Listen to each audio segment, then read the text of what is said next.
Assalamualaikum warahmatullahi wabarakatuh. Kami dari Grup Uji Tes Steven akan menjelaskan beberapa materi yang akan dipelajari untuk tes Steven. Perkenalkan, nama saya Sulistiawati sebagai moderator dan pemateri terakhir. Saya lanjut. Perkenalkan, nama saya Rifka Hajar sebagai pemateri keempat. Perkenalkan, nama saya Andrea Fatmawati sebagai pemateri ketiga. Perkenalkan, nama saya Putri sebagai pemateri kedua. Perkenalkan, saya Hendrawan sebagai pemateri pertama. Baik, itu tadi perkenalan dari kami. Saya persilakan untuk pemateri pertama untuk mengambil alih. Oke, pertama itu pendahuluan dalam analisis data, asumsi homogenitas itu sangat penting untuk validitas uji statistik parametrik seperti alpha dan uji T. Uji Levin adalah metode yang robust untuk memeriksa asumsi ini, terutama saat data tidak berdistribusi secara normal. Lalu lanjut, mengapa uji Levin itu penting? Yang pertama itu karena asumsi krusial. Adanya asumsi krusial itu untuk memastikan varians antara kelompok data relatif sama, menghindari bias dalam semua analisis. Lalu yang kedua itu lebih robust atau alternatif yang lebih baik dari uji baru data, terutama untuk data non-normal atau dengan order. Untuk yang ketiga itu sebagai standar industri.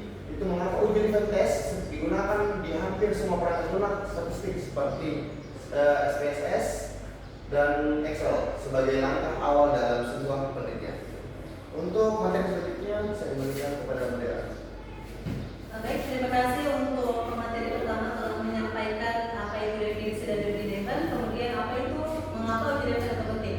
Kemudian saya alihkan kepada pemateri kedua untuk mengambil alih materi.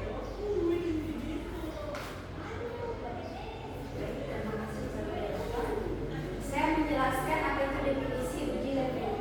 Uji Levin adalah uji statistik untuk menentukan apakah varians dari dua atau lebih kelompok data sama homogen atau berbeda tidak homogen. Contohnya seperti hipotesis nol atau HO, varians antar kelompok sama homogen, atau hipotesis alternatif H1, varian antar kelompok beda tidak homogen. Saya kembalikan ke moderator. Baik, terima kasih untuk pemateri kedua. Saya lanjut kepada pemateri ketiga. Baik, di sini saya akan menjelaskan sejarah dan perkembangan uji Levin. Yang pertama itu 1960, Howard Levin memperkenalkan uji ini dalam Robust Test for the Equality of Variances sebagai respons terhadap kelemahan uji Bartlett. Kemudian yang kedua itu kelemahan Bartlett. Uji Bartlett sangat sensitif terhadap pelanggaran asumsi normalitas, sering menghasilkan kesimpulan yang salah pada data non-formal. Kemudian yang ketiga pendekatan robust. Levin mengembangkan metode yang kurang terpengaruh oleh distribusi data dan lebih tahan terhadap outlier. Kemudian yang keempat yaitu 1974 muncul variasi seperti uji Broad-Farshid yang menggunakan median untuk data sangat tidak normal atau outlier ekstrim. Kemudian yang terakhir adalah standar modern. Uji Levin menjadi standar internasional di perangkat lunak statistik dan digunakan luas di berbagai bidang penelitian. Baik, saya rasa itu saja. Saya kembalikan kepada moderator. Baik, terima kasih kepada pemateri ketiga. Saya lanjut, saya persilakan untuk pemateri keempat membawakan materi. Baik, materi selanjutnya yaitu syarat pengujian uji Levin. Yang pertama ada independensi kelompok dan observasi. Setiap kelompok dan observasi harus independen dan tidak saling berhubungan. Selanjutnya yaitu skala numerik. Artinya data harus berskala, interval atau rasio. Yang ketiga, minimal 2 kelompok. Uji ini membandingkan varians dari 2 kelompok atau lebih. Selanjutnya, ukuran sampel yang memadai. Ukuran sampel tiap kelompok harus memadai dan tidak terlalu timpang. Selanjutnya, distribusi data. Artinya tidak harus normal, tetapi menghindari penyimpangan yang ekstrim. Dan yang terakhir adalah konsistensi pengukuran, yaitu metode pengukuran harus sama antar kelompok. Saya kembalikan kepada moderator. Baik, saya lanjut untuk penjelasan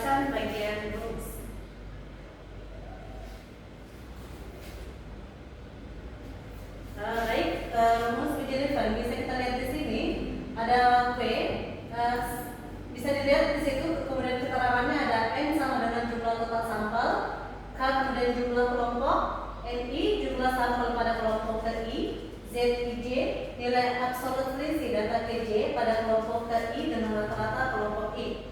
Kemudian ada ZI rata-rata nilai ZIJ pada kelompok I. Kemudian Z rata-rata keseluruhan nilai ZIJ. Baik, saya lanjut untuk pengujian uji Leibniz pada Excel.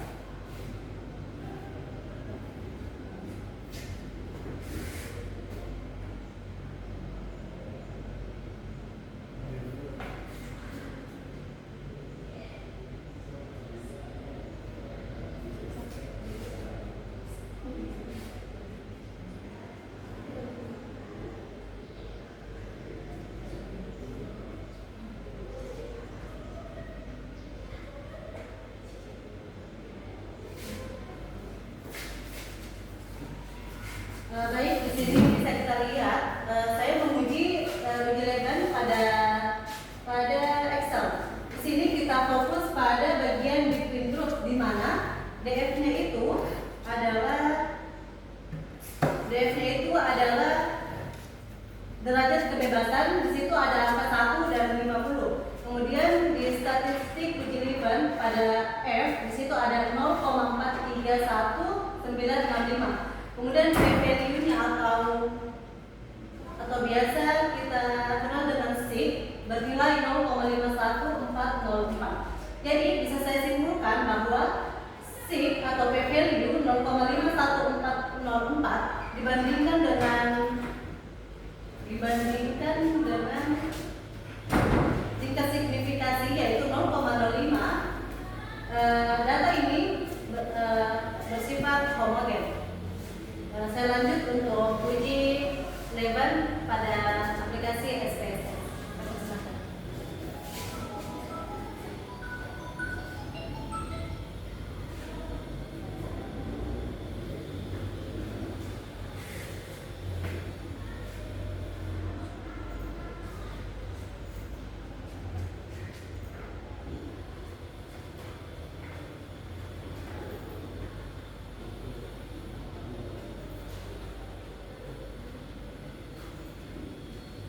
Untuk SPSS kali ini X adalah sebagai penanda, di mana angka 1 adalah sebagai cycle 1 atau pretest dan angka 2 adalah sebagai post-testnya atau cycle 2. Untuk nilainya sudah saya input di dalam sini. Kalau untuk cara melakukan analisisnya adalah kita klik menu analyze, pilih descriptive statistik, pilih explore, lalu kita masukkan factor list di nilai X di factor list, lalu kita pilih nilai untuk dimasukkan ke dependent list, lalu pilih plots, lalu kita pilih power estimation, lalu continue, dan kita klik OK. Inilah hasil dari uji Leibniz dari data tersebut, di mana untuk nilai akhirnya adalah based on mean, signya adalah 0,47, yang bisa diartikan bahwa nilai ini tidak homogen. Tetapi bila kita lihat untuk based on median, nilai signya adalah 0,55, di mana ini bisa dikatakan juga sebagai median karena based on median 0,47 bisa dibulatkan menjadi 5, maka bisa dikatakan nilai ini sebagai homogen. Saya kembalikan ke moderator. Baik, setelah tadi pemaparan dari kelompok Steven tentang apa definisinya, syarat ujinya, rumusnya, kemudian langkah demi langkah untuk menghasilkan uji Leibniz tersebut. Jadi kesimpulan dari kelompok kami yaitu uji Leibniz menyimpulkan homogenitas varians antar kelompok berdasarkan nilai sig dibandingkan tingkat signifikasi, di mana tingkat signifikasi itu nilai umumnya itu 0,05, di mana yang kita dapat di sini pada pengujian di Excel, kemudian di pengujian di SPSS ada perbedaan, di mana pada saat saya menguji di Excel itu nilainya homogenitas alias maksud saya sikl 1 dan sikl 2 itu nilainya homogenitas, tapi pada saat di tes di SPSS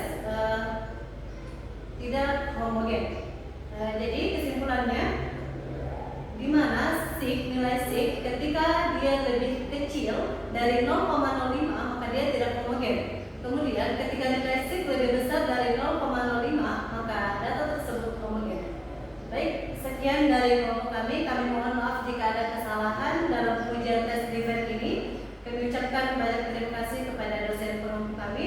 Assalamualaikum